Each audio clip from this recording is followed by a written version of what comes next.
All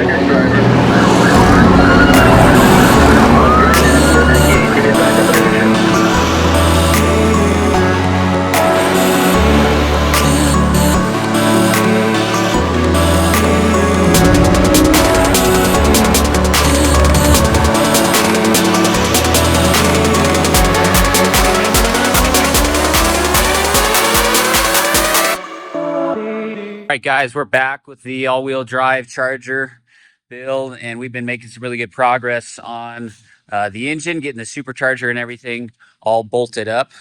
Let's see, last we left off with an update. We were throwing on the front accessories. We got the alternator, we got the AC, we got our additional pulleys for the supercharger itself, and then we got the actual supercharger bolted on. We just threw on the fuel rails and injectors. I'm going to play around a little bit with how we're going to run that. I've got some of the 4 parts here from our 4-kit install, regulator, some of the other fittings, wise for the 2 fuel lines, feed and return. So we're going to play around with that a little bit this episode. A few other things. I'm double checking on how we want to run the PCVs on the other side, because right now there's 2. I'm pretty sure we're just going to select 1 for that. Doesn't make sense to have 2, probably cause problems. And also to know, you're probably wondering why there are 2 oil fills, and especially since one says one type of oil, one says the other. So these valve covers are actually off of a Demon or a Red Eye Hellcat. And so these valve covers already have oil fill and a PCV valve on the other side, whereas this blower is meant for a Hemi, a non-Hellcat motor. And so what Whipple did was they went ahead and assumed that since you'd just be changing the intake like you have on this normal 5.7 or I think 6.4 as well, you would need to be able to have this kind of stuff on there to be able to run it. So that's the reason why ultimately, if we decide to swap to the 3.8 Hellcat blower, which we can, that would be a little bit different arrangement. But obviously, again, the issue is the spacing on the front for the actual snout and how it lines up with the rest of the serpentine system, because the all-wheel drive oil pan that we have cannot fit on a Hellcat front assembly. Fit on the motor and everything just fine, but the accessory drives for the Hellcat, on top of being extremely expensive, just will not fit with the style of serpentine for the all-wheel drive system, and that's obviously the key why we're doing this build. So like I said, we're going to finish up a few things on the supercharger. We got some more brackets.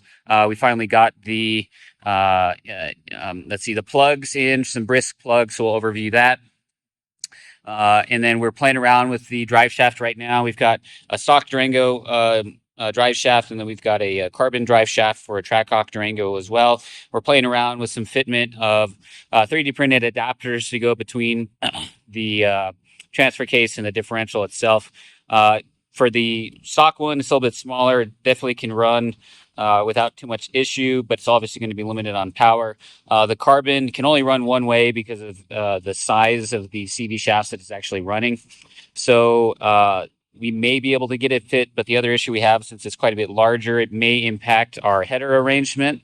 And also the fact that the headers run right past this drive shaft means that it's going to have a lot more heat soak, and you can only get this, according to the instructions right there, up to 300 F. So they would have to protect the drive shaft quite a bit with some insulation. So we're going to be taking a look at that. The other thing we're going to be doing, like I said, finishing out the supercharger assembly, and throw on a few things on the transmission and the subframe some more. And then we're probably going to grab a few hoses from the car that we have left, as well as wiring loom. We'll see if we can disconnect some from the car. But that is the plan for today, and we will see how far we get, but we're getting really dangerously close to being able to get this in the car. Our only issue is the headers still. Ends up being that the headers that we wanted for the car are on back order right now because the company's moving.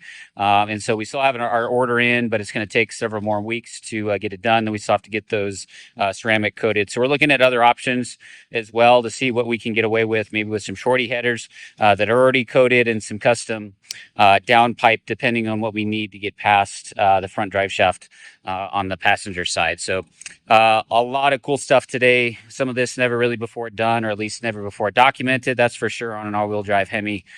So stay tuned, guys. Let's go and get this Hemi rolling. All right, guys, so we've got our 2 drive shafts now that we've been looking at for a little bit for the front section. So again, here we've got a stock Trackhawk, Trackhawk or Durango drive shaft, and here we have an upgraded aftermarket drive shaft shop carbon fiber drive shaft. Our intention was to use this one as a mock-up and as a baseline for this build because obviously the stock Charger drive shaft is just not adequate enough to do what we want to with the power levels that we want to. And then we're like, well, if the Durango one already fits, what about aftermarket ones for like a Durango SRT Hellcat or a Trackhawk?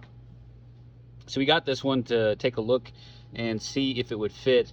But unfortunately, when we've mocked it up here, the main issue is it'll fit on the front if it goes this way, but the diameter of the rear CV that they picked for this design for the Durango is just a little bit too big. And the reason is they upgraded the size and the internal mechanism of this CV from about 95 of the original all the way to, I think this one's 110, which is even larger than our Bronco. So it's quite a bit larger than we need it for this application because of the weight of the car. And the way they get around that on this Durango application is you can see how much larger this adapter is that would go between the original CV flange and the new ones for both sides. And they actually have 2 different CV flanges, one for the front and one for the back. And so 2 different adapters completely just to be able to get it to work on the Durango application. But for this Charger, that's not going to quite work out. In addition, as I think I mentioned earlier, the drive shaft is only rated to about 300 degrees Fahrenheit. And since this is a lot tighter package than a Durango, the exhaust that would come off right here, wrap around, is right above the drive shaft, and then snakes around and comes underneath of this plate here, right around and right next to the drive shaft. So considering all of that, it just doesn't seem like this carbon fiber drive shaft is going to work out unless we had a custom one made, and we've tried to do that. I've actually worked with the drive shaft shop before. Unfortunately, they're just too busy with their manufacturing, and to do a custom build just seems like it's not really feasible right now. So there's other options, other folks who will do a drive shaft. We've reached out to a few of them, but the issue is we basically need them to take these CVs off and throw on the smaller ones. So we might end up doing that down the road, but right now we're going to assume that we're going to take this steel one and implement it, and then see if we can get a carbon fiber one made at a later date, or an aluminum one or something like that. So that is the plan. Let's go ahead and get this other one mocked up here, and you'll see what we're dealing with.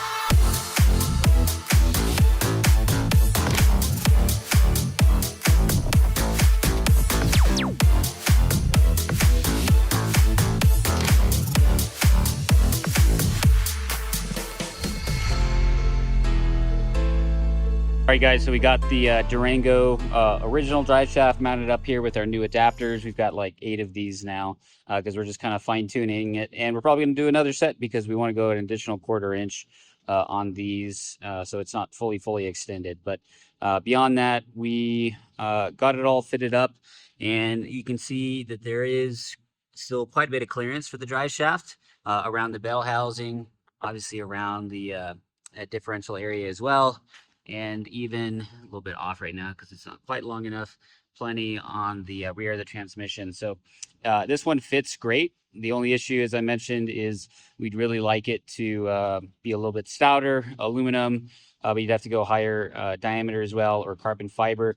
The smallest they make is 275, I believe, in carbon fiber drive shafts setups.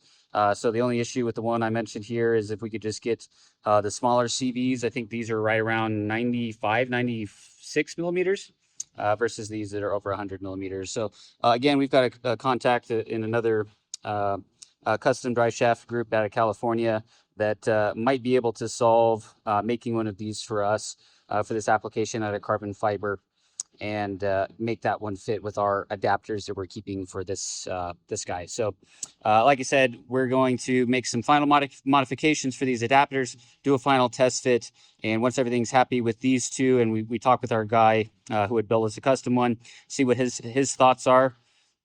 We're going to go ahead and get those machined, the adapters, and everything bolted into the original mounts, but obviously with the Durango style drive shaft here. And we should be ready to go for over 1,400 horsepower altogether, about 40% of that potentially going up to the front differential and the front drive system. So we want to make sure it's absolutely as stout as possible. So pretty good setup right now. We're excited to finish this out.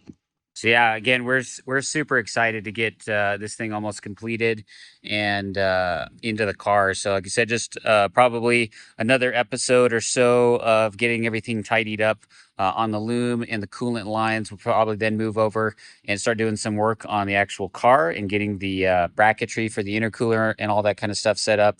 And then we'll have some specific segments for our front drive shaft, our jack shaft assembly, the front drive shaft itself as well, and then obviously the headers. That's the last key. So obviously there's just time that takes to get some of these custom parts made, but otherwise this entire powertrain is almost ready to go. So again, thank you guys so much for tuning in with us, and we're really excited to get this whole build running on the dyno, on the strip, everything. So stay tuned, guys. We'll catch you later.